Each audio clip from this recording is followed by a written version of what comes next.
जिज्ञासु मित्रों, बहुत बहुत अभिनंदन है आप सभी का दिव्य सृजन में।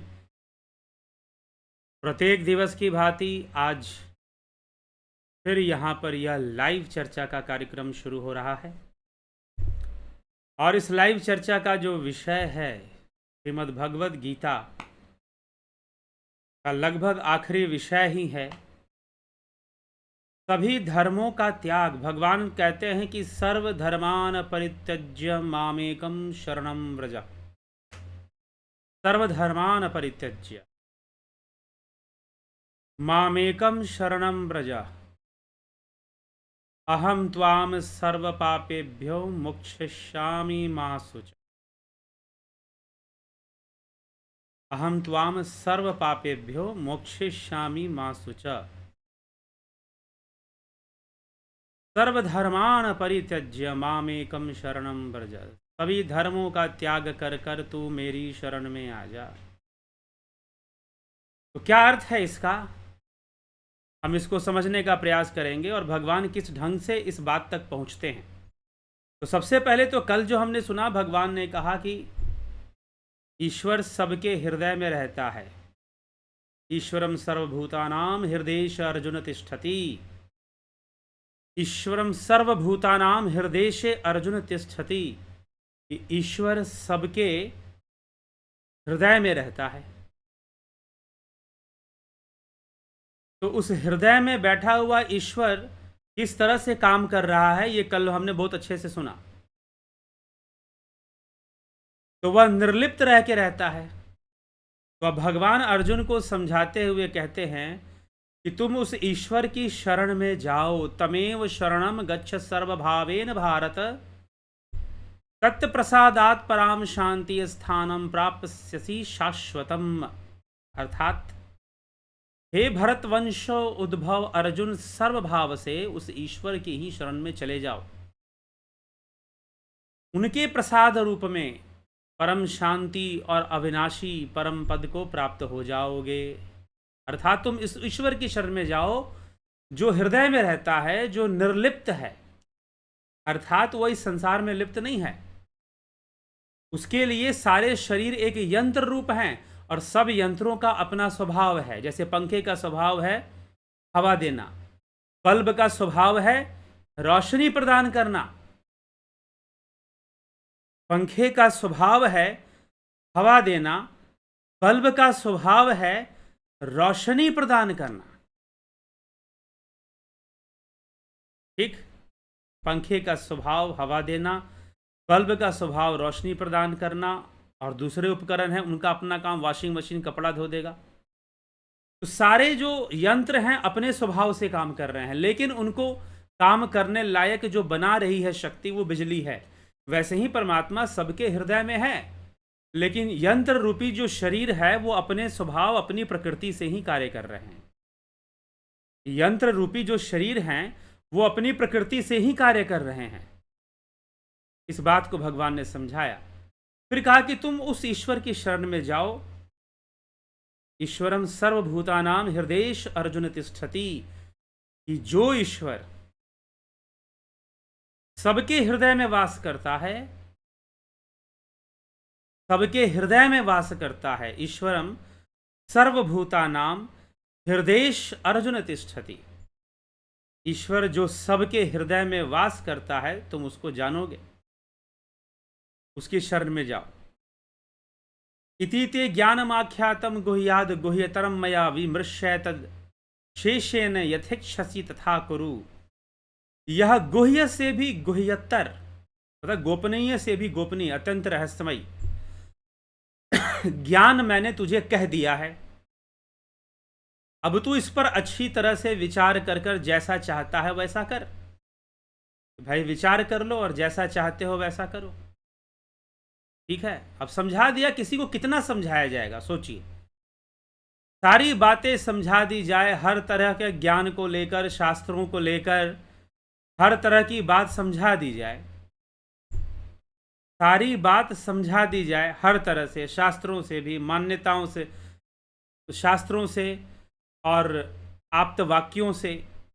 सारी बातें अगर समझा दी जाए सारे सिद्धांत समाज समझा भी दिया जाए, फिर भी व्यक्ति ना माने। लेकिन ये अर्जुन है, ये तो मान ही गया था, सबको पता है कि अर्जुन मान गया था। लेकिन फिर भी संसार में कुछ लोग बड़े जिद्दी होते हैं कि हमको तो यही करना है, हमको तो यही करना है, हमको तो ऐसा ही करना है। ठीक, हमको तो यही करना है, हमको तो उसके लिए क्या किया जाएगा? उसके लिए कुछ कर नहीं सकते हैं, के लिए कुछ किया नहीं जा सकता है, तो बड़ी भारी समस्या हो जाती है। इसीलिए आदमी को कर्तव्य कर्म का ज्ञान होना चाहिए। और भगवान ने सब बातें समझा दी, अर्जुन से कहा कि भैया जो करना है अब कर लो, जो समझना है समझ लो, और जो करना चाहते हो कर लो, देख लो क्या करोगे। सर्वगुह्यतम भूय शृण मे परमं वचः इष्टो असि में दृढ़मीति ततो वक्ष्यामि ते हितम्। सबसे अत्यंत गोपनीय सर्वोत्कृष्ट वचन तू फिर मुझसे सुन। मेरा अत्यंत प्रिय मित्र है, इसलिए यह विशेष हित की बात मैं तुझे कहूंगा। सर्वगुह्यतम भूयः शृणु मे परमं वचः इष्टो असि में दृढ़मीति ततो वक्ष्यामि ते हितम्। मुझसे सुन जो गोपनीय है, तू मेरा अत्यंत प्रिय मित्र है, मेरा प्रिय सखा। देखिए, एक बहुत बड़ी बात भगवान ने कही है यहां पर। सबसे अत्यंत गोपनीय सर्वोत्कृष्ट वचन फिर मुझसे सुन, तू मेरा अत्यंत प्रिय मित्र है, दृढ़म इष्ट असि, तू मेरा दृढ़ इष्ट है, तू मेरा प्रिय है, तू मेरा बहुत करीबी है, नजदीकी है, इसलिए यह विशेष हित की बात मैं तुझे कहूंगा, क्योंकि तू मेरा अत्यंत प्रिय है। एक बात जानते हैं, अर्जुन कृष्ण से ले रहा है, ले पा रहा है, क्योंकि वह कृष्ण का प्रिय है और कृष्ण के बहुत नजदीक है। किसी से कुछ लेने के लिए भी ना, किसी से कुछ लेने के लिए भी बहुत शर्तें होती हैं, फिर उसकी बहुत शर्तें होती हैं फिर उसकी। तो जो जितना समर्पित होता है वो उतना नजदीक पहुंचता है। अर्जुन बन जाना सबके बस की बात तो है नहीं। तो जो जितना समर्पित होता है वो उतना नजदीक पहुंचता है गुरु के, आचार्य के, और वो उतना ही ग्रहण कर पाता है, उतना अधिक ही ग्रहण कर पाता है, उतना अधिक वो जान पाता है। अन्यथा वो जानना, सब कुछ जान लेना या प्राप्त कर लेना सबके बस की बात नहीं होती। इसलिए हर कोई वैसा नहीं बन सकता जैसा अर्जुन, और भी कई ऐसी महान विभूतियां हुई क्योंकि उनका वैसा समर्पण हुआ था इसलिए। तो चलिए आगे बढ़ते हैं। सबसे अत्यंत गोपनीय, तो मेरा अत्यंत प्रिय मित्र है, इसलिए प्रिय है अर्जुन, तभी कृष्ण उसको उतना दे पा रहे हैं। तो अर्जुन की जगह कोई दूसरा होता तो कृष्ण उतना नहीं दे पाते जितना वो अर्जुन को दे पा रहे हैं। यह विशेष हित की बात मैं तुझे कहूंगा।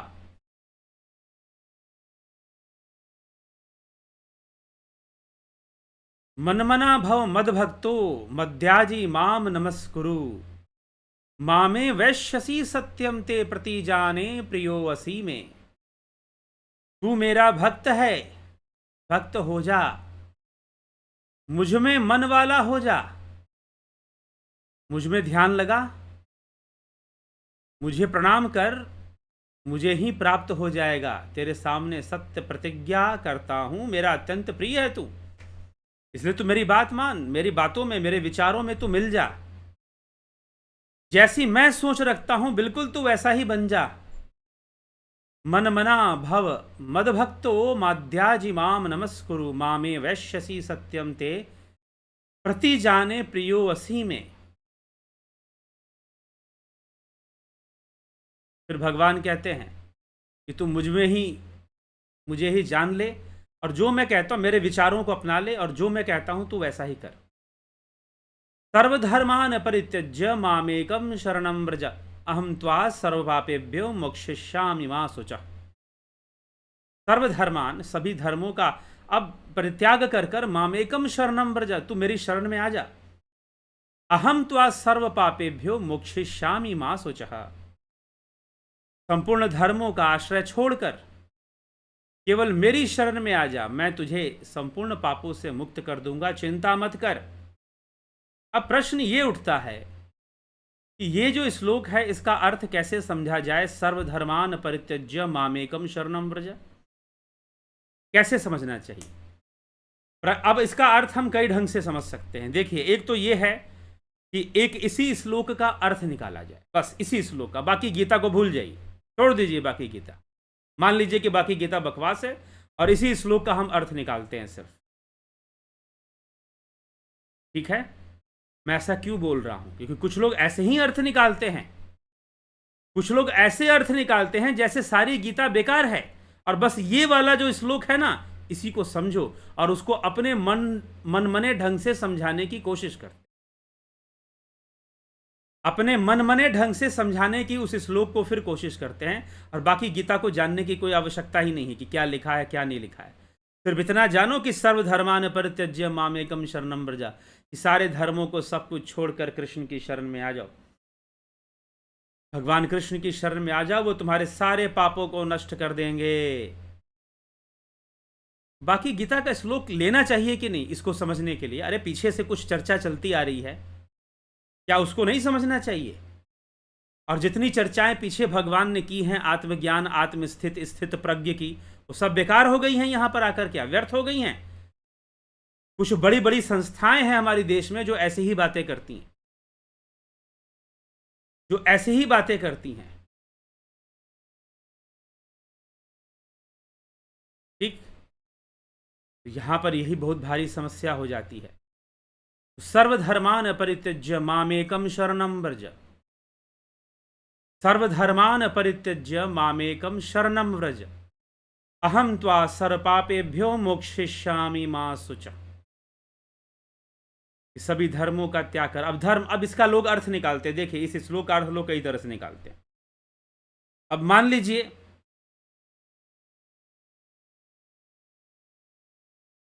कि स्वधर्म की भी बात की, तो स्वधर्म का भी लोग अर्थ निकालते हैं कि भाई तुम ईसाई में मत जाओ, ईसाई मत बनो, इस्लाम मत बनो, तुम सनातन हिंदू बने रहो तो स्वधर्म है। लेकिन वहाँ स्वधर्म अलग चीज़ है, वहाँ स्वधर्म स्वभाव के लिए कहा गया है, फिर दूसरा स्वधर्म आत्मा के लिए कहा गया है, क्योंकि उस समय में तो कोई दूसरा धर्म होता नहीं था, इस तरह की समस्याएं रही भी होंगी तो अलग ढंग से रही होंगी, ठीक है? और यहां जब भगवान कह रहे हैं सर्वधर्मान परित्यज्य, मतलब कि कौन सा धर्म त्यागने की बात कर रहे हैं, किस धर्म को त्यागने की बात कर रहे हैं, और किस तरीके से कह रहे हैं? एक परंपरा में श्लोक आ रही है, एक जुड़ा हुआ है, एक कड़ी जुड़ी हुई है, और एक कड़ी में जाकर भगवान ये कह देते हैं कि सर्वधर्मान परित्यज्य मामेकम शरणं व्रज। वो अर्जुन की सहायता के लिए कह रहे हैं। यह बड़ा ही व्यक्तिगत श्लोक है ये, सर्वधर्मान परित्यज्य। व्यक्तिगत मतलब कृष्ण और अर्जुन का व्यक्तिगत है,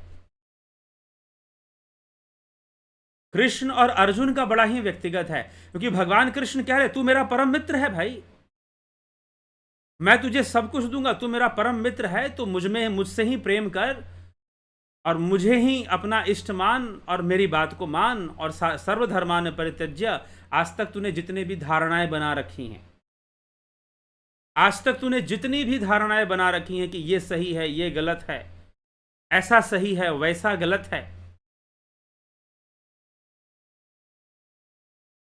जितने भी तूने धारणाएं बना रखी हैं कि ऐसा सही होना वैसा गलत होना, ये करना चाहिए ये नहीं करना चाहिए, अपनी धारणा है, क्योंकि अर्जुन युद्ध नहीं करना चाहता, उसके अपने कारण है, उसके अपने तर्क हैं।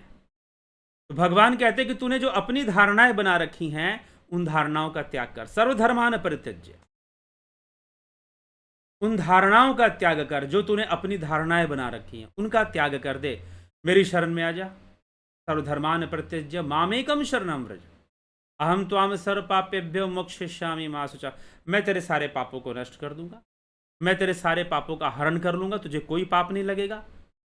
ये तो बस अर्जुन को विश्वास दिलाने, क्योंकि अर्जुन पाप से डर रहा है। उसे लग रहा है कि वो अपने पितामह पर शस्त्र चलाएगा उसे पाप लगेगा, उसे गुरु द्रोणाचार्य पर शस्त्र चलाएगा, अपने बाण चलाएगा तो उसे निश्चय ही पाप लगेगा। तो वो उसमें, उसके मन में अनेकों द्वंद्व है, अनेकों भय है पाप और पुण्य का, जो उसने अनेकों अध्ययन से, शास्त्र अध्ययन से समझ पाया है। अच्छी बात है, ज्ञानी है, समझ है उसको, समझ तो वो बहुत अच्छी तरह से रहा है, लेकिन फिर भी प्रतिकूल समझ बना के रखा हुआ है। उसकी समझ में प्रतिकूलता है, काल के अनुसार प्रतिकूलता दिखाई दे रही है। जो होना चाहिए वो नहीं दिखाई दे रहा है, कुछ और दिखाई दे रहा है। लेकिन समझ तो है उसको, ज्ञान तो है उसको। धारणाएं उसने अपनी बहुत सारी बनाई रखी, क्योंकि मूल सिद्धांत को नहीं जानता है। तो आज भी मनुष्य को देखिए ना, आज का जो मनुष्य है धर्म के विषय में कितना जानता है, सनातन धर्म के विषय में। बहुत सारे लोग तो चमत्कारी, कुछ चमत्कार के चक्कर में ही बेचारे घूमते रहते हैं इधर उधर। बहुत सारे लोग कुछ चमत्कार के विषय में ही इधर उधर घूमते रहते हैं। तो ये उनकी समस्याएं हैं। तो लोग धर्म को जानते ही बहुत कम है कि धर्म क्या चीज है वास्तव में। तो सर्वधर्मान, सभी धारणाओं का त्याग करो। तूने जितनी भी धारणाएं बना रखी उन सब का त्याग कर, क्योंकि शास्त्र अध्ययन की कमी लोगों में है। अर्जुन के अंदर जो कमी थी वो भगवान कृष्ण ने पूरी कर दी, समझा दिया कि देखो आत्मा क्या है, प्रकृति क्या है, पुरुष क्या है, क्षेत्र क्या है, क्षेत्रज्ञ क्या है, ब्रह्म क्या है। सारा विषय भगवान कृष्ण ने अर्जुन को समझा दिया, क्लियर कर दिया, कॉन्सेप्ट क्लियर कर दिया, बता दिया सब। और फिर कहा कि भैया देख लो, जो तुम्हें करना है करो, जो तुम्हें करना है करो। और अगर नहीं समझ में आ रहा है, फिर भी कन्फ्यूजन है, फिर भी तुम्हारे अंदर बहुत सारे भ्रम हैं, भ्रम जाल से तुम्हारा मन भरा हुआ है, तो ऐसा करो कि देखो इतना कुछ तो मैं तुम्हें बचा ही चुका हूं, और तुम द्वंद्व में लग रहे हो, फिर भी द्वंद्व में लग रहे हो, तो ज़्यादा चिंता मत करो, जैसा मैं कहता हूं वैसा करो। सभी धारणाओं का त्याग करो, सारे जो संकल्प विकल्प हैं उसे खत्म करो। सर्वधर्मान परित्यज्य मामेकम शरणम व्रज, सर्वधर्मान परित्यज्य मामेकम शरणम व्रज अहम त्वा सर्व पापेभ्यो मोक्षयिष्यामि मा शुचा। मैं तेरे सारे पापों का हरण करूंगा और तुझे मोक्ष के मार्ग पर ले जाऊंगा। तो भगवान इस प्रकार से अर्जुन को कह देते हैं। यहां पर सर्वधर्मान का अर्थ है नहीं कि तुमने ये धर्म छोड़ दिया, वो धर्म छोड़ दिया, ना ना, धारणाएं त्यागो। अपनी धारणाएं को, जो तुमने सोच विचार बना रखा है ना, उन धारणाओं का, धारणा से ही तो धर्म है, धारण करने से ही तो धर्म है। धर्म का शाब्दिक अर्थ ही क्या है? धारण करने से ही धर्म है। ठीक,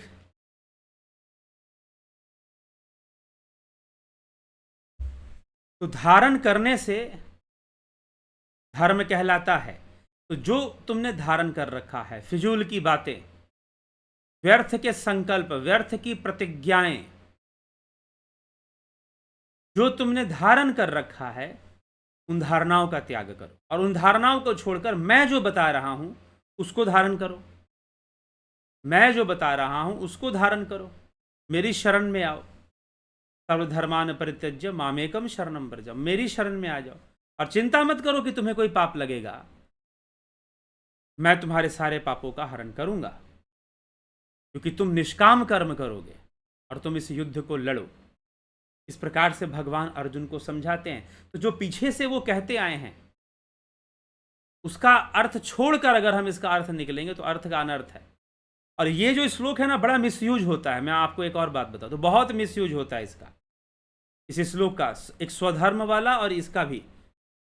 बड़े बड़े आश्रमों में जो बाबा जी लोग हैं, इसी श्लोक को सुनाकर लोगों कहते हैं कि भाई आ जाओ मेरे ही शरण, सब कुछ छोड़ छाड़ के आ जाओ, घर जमीन सब छोड़ो, आ जाओ यहाँ पर। सर्वधर्मान परित्यज्य मामेकम शरणम व्रज। कई गुरुजी लोग ये श्लोक सुना सुनाकर ना जाने कितने लोगों को व्यर्थ में समय खराब कर दिया, उनकी जिंदगी खराब कर दी। तो ये वास्तव में ये अर्जुन और भगवान कृष्ण का बड़ा ही व्यक्तिगत सा, पर्सनल सा श्लोक मैं इसे मानता हूं, क्योंकि भगवान पहले ये बात कह रहे हैं कि तू मेरा प्रिय है, तू मेरा प्रिय मित्र है। इसीलिए भगवान कह रहे हैं कि सर्वधर्मान परित्यज्य मामेकम शरणम। किसी को भी नहीं कह देंगे, अर्जुन को कह रहे हैं। लेकिन बहुत सारी संस्थाओं ने इसका बहुत मिसयूज किया है इस श्लोक का, ऐसा मैंने देखा है। आगे कृष्ण कहते हैं, जब तू शरण में, अब आगे भी पढ़ना चाहिए, आगे के श्लोक क्या कह रहे हैं, इससे पिछला श्लोक भी थोड़ा समझ में आएगा और अच्छे तरीके से समझ में आएगा। ठीक, भगवान अब अर्जुन से सर्वधर्मान परित्यज्य को समझाने के बाद, और समझना क्या है, अर्जुन समझ ही रहा है कि भगवान सारी धारणाओं के त्याग की बात कर रहे हैं। अनेकों प्रतिज्ञा, संकल्प, विकल्प जो अर्जुन ने चुन रखे हैं, उन सब को छोड़कर उन्होंने जो समझाया है, जो इतनी बातें समझाई हैं, उसकी शरण में आना। मामेकम शरणम व्रज का अर्थ है उसकी शरण में आना। जो उन्होंने बहुत सारी बातें समझाई हैं, उन बातों की शरण में आना है, तभी कृष्ण के शरण में आना प्रमाणित होगा ना। कृष्ण के शरण में आप कैसे जाओगे? जब आपको श्रीमद् भगवद गीता समझ में आएगा और श्रीमद् भगवद गीता के अनुकूल आप अपने जीवन का कर्म करना शुरू करेंगे, तभी तो जाकर संभव है कृष्ण को प्रति समर्पित होना। आगे भगवान कहते हैं, इदम ते ना तपस्यकाय ना भक्ताय कदाचन न च अश्रुश्रूषवे वाच्यम न च माम यो अभ्यसूयति। यह सर्व गुह्यतम वचन तुझे अतपस्वी को नहीं कहना चाहिए, अभक्त कभी नहीं कहना चाहिए, तथा जो सुनना नहीं चाहता है उसे भी नहीं कहना चाहिए, और जो मुझ में दोष दृष्टि करता है उसको भी नहीं कहना चाहिए। अर्थात ये जो गीता का प्रवचन है, गीता का जो आत्मज्ञान का जो विषय है, ये किन के लिए? सबके लिए नहीं है, जिज्ञासुओं के लिए, जो इसके जिज्ञासु हैं, जो इसके जिज्ञासु हैं। और सर्वधर्मान परित्यज्य, ये भी सबको नहीं कहना चाहिए। और ये गीता का पूरा जो आत्मज्ञान का विषय है, ये सबके लिए नहीं है, जो जिज्ञासु हैं, जो जानना चाहते हैं। यह सर्व गुह्यतम वचन तुझे अतपस्वी, जो तपस्वी ना हो, जो अभक्त हो, उन्हें ना ही कहो तो अच्छा है। तो गीता का ये उपदेश 67वें श्लोक में भगवान कहते हैं। तो इसी के साथ गीता, श्रीमद् भगवद गीता की चर्चा आगे बढ़ती है। यम इदम परमम गुह्यम मद भक्तेश वभिधास्यति भक्तिम मयि पराम कृत्वा मामे वैश्यत्य संशय। मुझ में पराभक्ति करके जो इस परम गोपनीय संवाद को, गीता ग्रंथ को, जो श्री कृष्ण अर्जुन का जो संवाद है, जो कृष्ण में भक्ति कर कर परम गोपनीय संवाद को मेरे भक्तों में कहेगा, मुझे ही प्राप्त होगा, इससे भी वो उसी प्राप्ति की ओर आगे बढ़ेगा। ये भगवान कहते हैं, न च तस्मान मनुष्येषु कश्चन में प्रियकृतम भविता न च मे तस्मादन्य प्रियतरो भुवि। अर्थात उसके समान मेरा अत्यंत प्रिय कार्य करने वाला मनुष्यों में कोई भी नहीं है, और इस भूमंडल पर उसके समान दूसरा कोई प्रियतर होगा भी नहीं। कौन कौन है प्रेमी भगवान का? जो इस गीता ज्ञान को दूसरों को पहले खुद समझे, पहले अपने से पूरी तरह से समझ ले, अपने खुद से अच्छे से समझ ले, और खुद से समझने के बाद वो दूसरों को समझाए। खुद से समझने के बाद वो दूसरों को समझाना शुरू करे, और वो भी बड़ी श्रद्धा से लोक कल्याण की भावना से समझाए। लोक कल्याण की भावना से समझाना शुरू कर दे तो निश्चय ही मेरा भक्त कल्याण को प्राप्त होता है। भगवान ऐसा कहते हैं। लेकिन समझाने में अहंकार भी तो नहीं होना चाहिए ना, कि मैं समझा सकता हूं। कई बार कुछ लोग थोड़ा सा ही समझाना शुरू करते हैं, उसी में पता नहीं उनको अहम भाव या अहंकार भाव के ग्रसित होना शुरू हो जाते हैं। अहम भाव या अहंकार भाव से ग्रसित होना शुरू हो जाते हैं। समस्या ये है।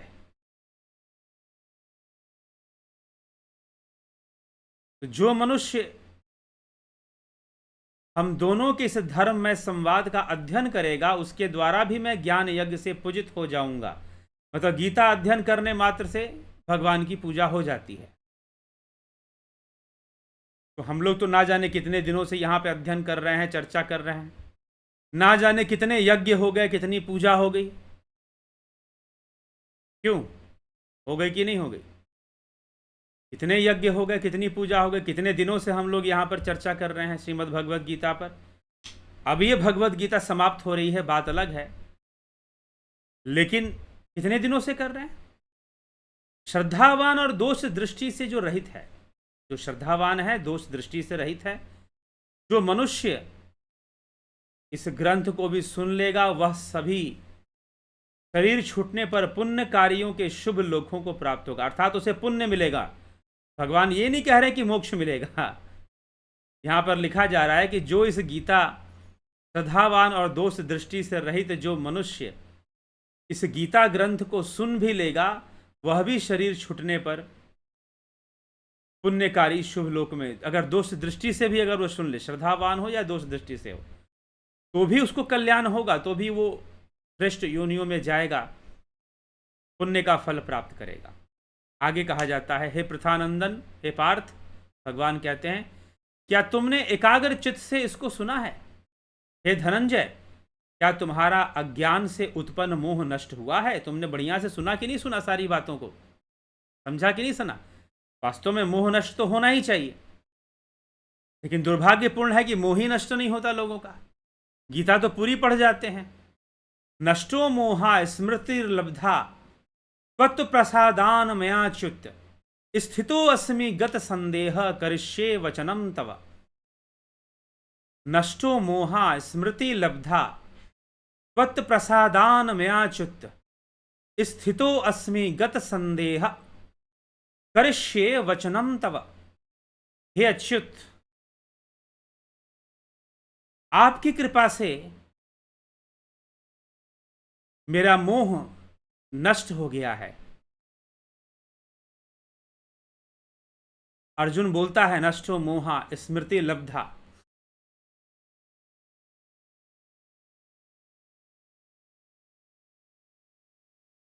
मैंने स्मृति प्राप्त कर ली है, मैं संदेह रहित होकर स्थित हूं। अब मैं आपकी आज्ञा का पालन करूंगा। अर्जुन कह रहा, नष्टो मोहा, अर्जुन का तो मोह नष्ट हो गया। नष्टो मोहा स्मृति लब्धा, अर्जुन का मोह नष्ट हो चुका है और वह युद्ध करने के लिए तैयार हो चुका। मैं आपकी आज्ञा का पालन करूंगा। I am ready for war, ठीक ना, युद्ध के लिए मैं तैयार हूं और मैं आपकी आज्ञा का पालन करने के लिए भी तैयार हूं। जो आप कहेंगे, मैं समझ चुका हूं कि मुझे युद्ध करना चाहिए। अर्जुन अब तैयार हो चुका है, ठीक है, अर्जुन अब तैयार हो चुका है, पालन करने के लिए भी तैयार हो चुका।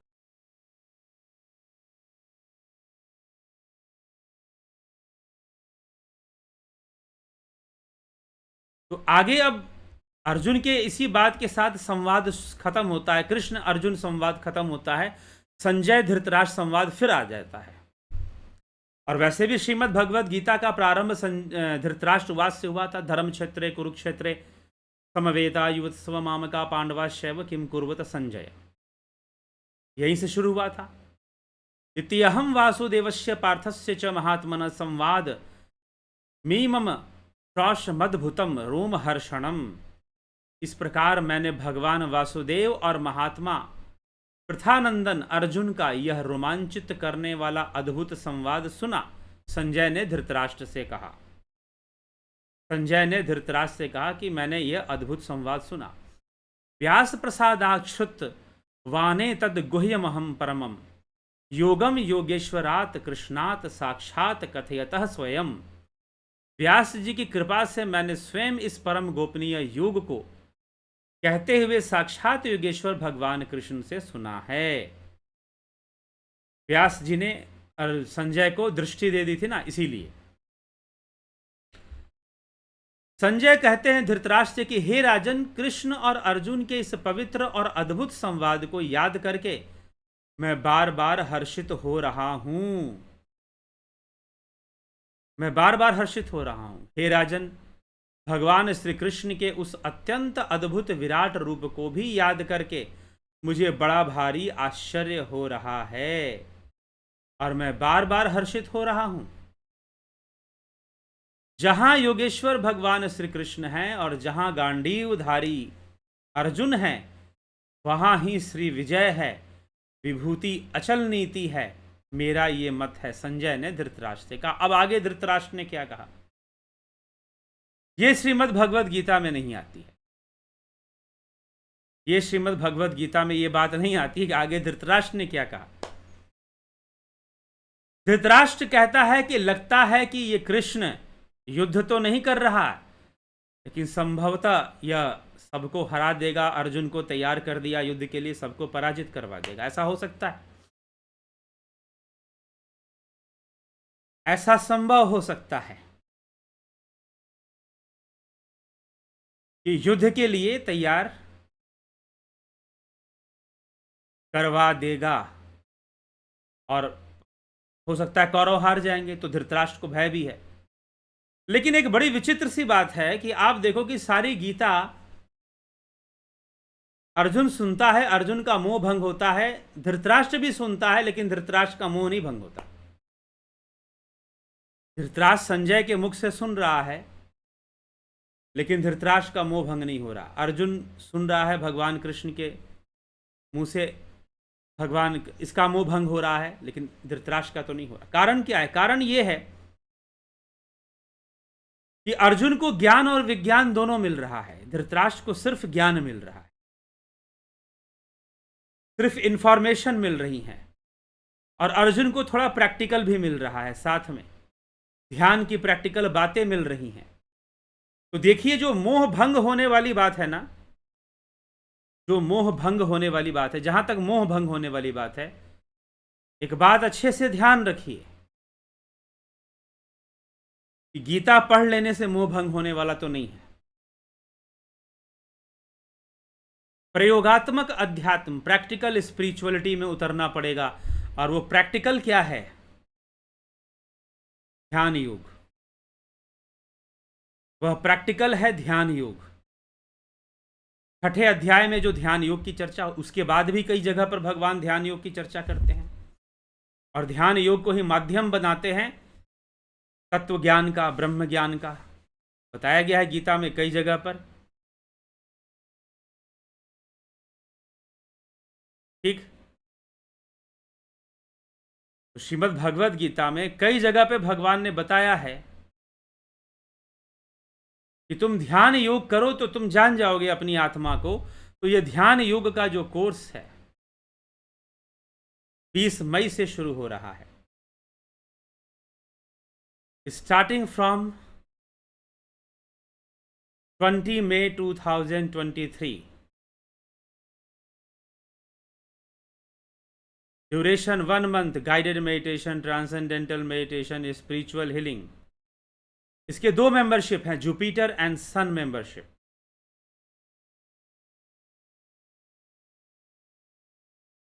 $9661802459 पर आप मैसेज कर इसका डिटेल ले सकते हैं। व्हाट्सएप मैसेज के माध्यम से आप इसका डिटेल ले सकते हैं।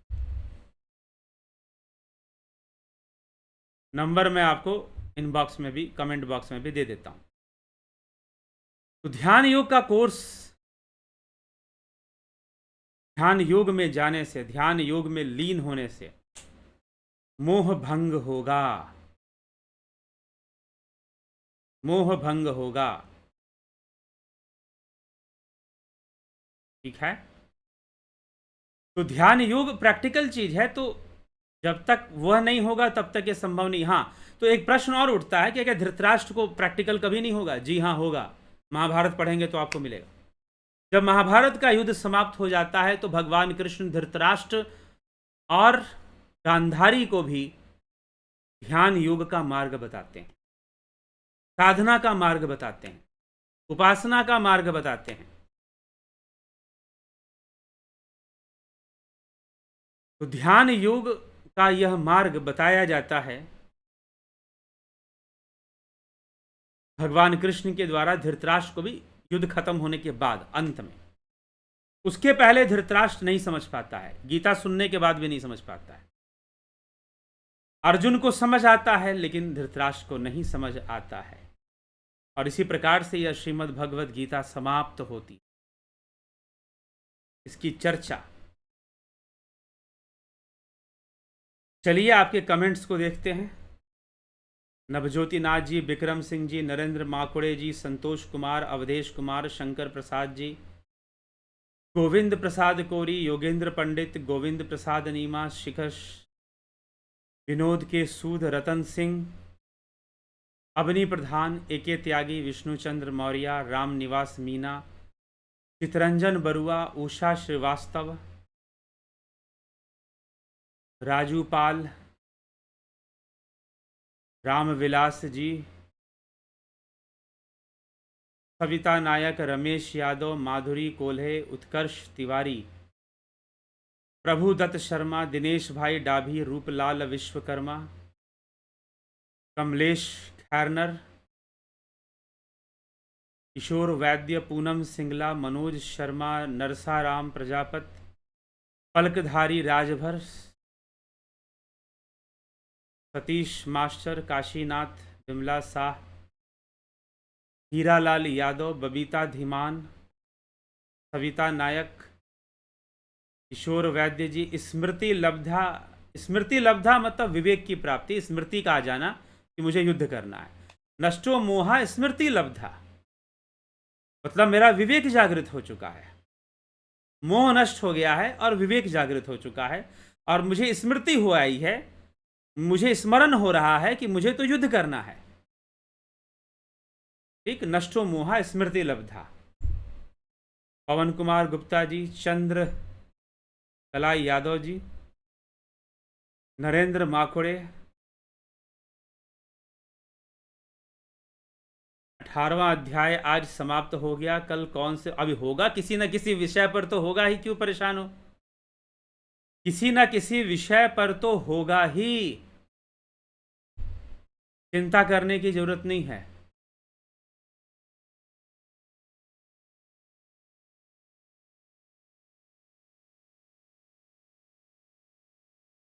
ठीक है, कन्हई कुमार जी, बहुत सारे विषय हैं, बहुत सारे समसामयिक विषय हैं जो आजकल चल रहे हैं धर्म के विषय में, कभी कभी उन पे भी चर्चा करनी चाहिए।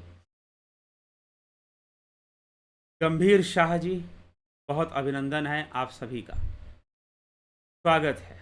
तो चलिए हम आगे बढ़ेंगे, कार्यक्रम को आगे बढ़ाएंगे। हाँ, बस एक प्रॉब्लम जरूर है, आपसे मैं शेयर करूंगा।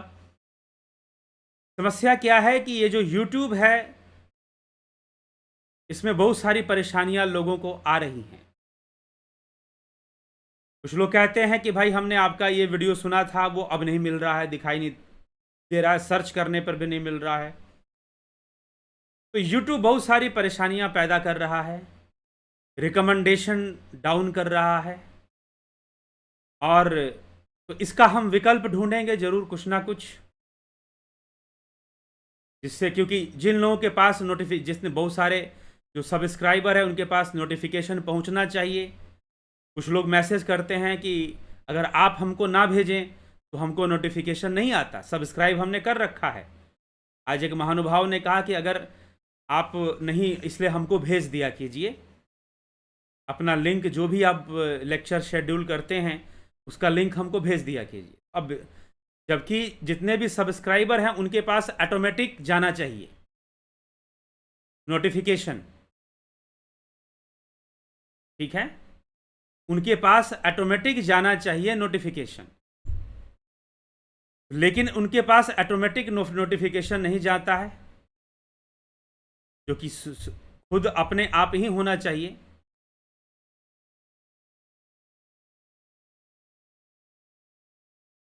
तो इसलिए 77 का श्लोक भी बताया गया है श्लोक 77 का अर्थ बताया गया है।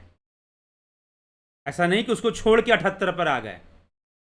77 को छोड़कर 78 पे नहीं आए हैं। 77 को बताते हुए ही 77 कौन बोल रहा है? संजय बोल रहा है। संजय बोल रहा है कि भाई वह जो विराट रूप है, जो संजय कह रहा है कि हे राजन, धृतराष्ट्र से कहता है कि भगवान श्री कृष्ण के उस अत्यंत अद्भुत विराट रूप को भी याद करके मुझे बड़ा भारी आश्चर्य हो रहा है और मैं बार बार हर्षित हो रहा हूं। ठीक है, तो संजय धृतराष्ट्र संवाद है उसमें।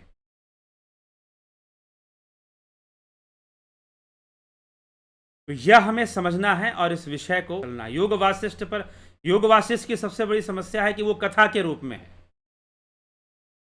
वो पूरी तरह से कथा, फिर भी उसके जो मुख्य अंग है वो हम, जो उसमें ज्ञान और दार्शनिक बातें हैं उसको निकाल कर रखा जा सकता है, ये किया जा सकता है।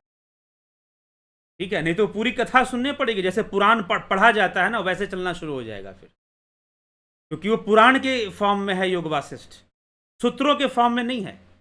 जैसे कि पतंजलि योग सूत्र है, सूत्र के फॉर्म में, एक एक सूत्र उसका विशाल अर्थ। लेकिन योग वासिष्ठ पुराण, लेकिन फिर भी योग वासिष्ठ पे चर्चा जरूर आएगी।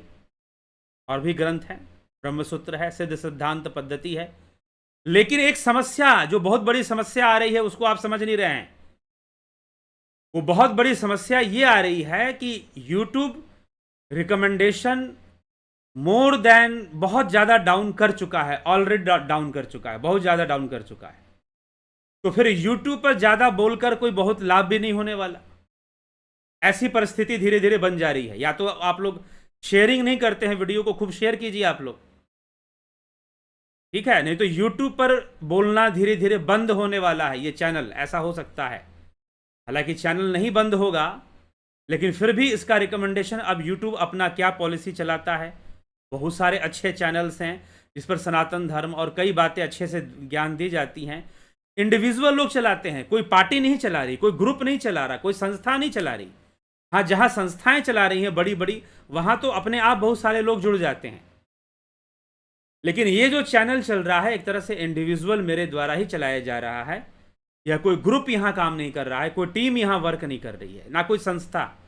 ठीक है, तो यह समस्या है।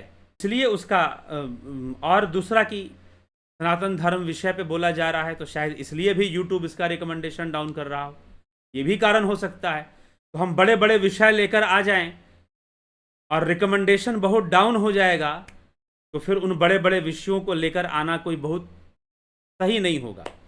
इसका दूसरा विकल्प फिर ढूंढना पड़ेगा। ठीक है, इसका दूसरा विकल्प फिर ढूंढना पड़ेगा।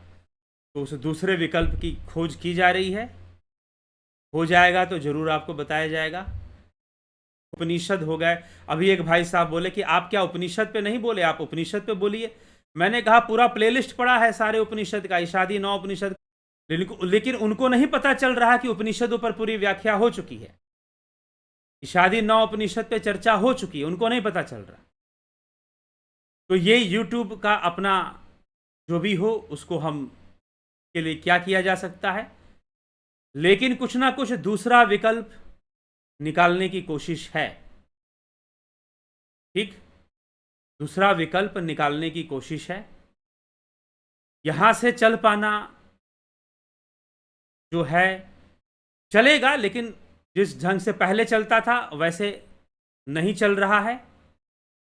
इसीलिए आपको ये सूचित कर देते हैं कि इसका विकल्प हम जल्दी लगभग ढूंढ चुके हैं, उसको लागू करना है तो आपको बताया जाएगा। विकल्प यही है कि जैसे कहा जा रहा है योग वासिष्ठ बता दिए, तो एक छोटा कोर्स के रूप में सारी चीज़ों को बनाना पड़ेगा हमें, ठीक ना। क्योंकि YouTube का ये जो लाइव वीडियो जाता है या जो वीडियो अपलोड होता है, उसकी रिकमेंडेशन वो देता नहीं है, नोटिफिकेशन पहुंचाता नहीं है लोगों के पास, जो सब्सक्राइबर हैं उनको नोटिफाई नहीं करता है। तो इस तरह की समस्याएं आ जाती। तो इसीलिए अभी जो है चलते हैं, हम विदा लेते हैं आप सभी से, और इस पर विचार कर कर आप सभी को जरूर सूचित किया जाएगा। बहुत बहुत आभार आप सभी का। इसी के साथ विचारों को विराम देते हैं। कल फिर मिलते हैं 9 PM लाइव चर्चा में। ओम तत्सत।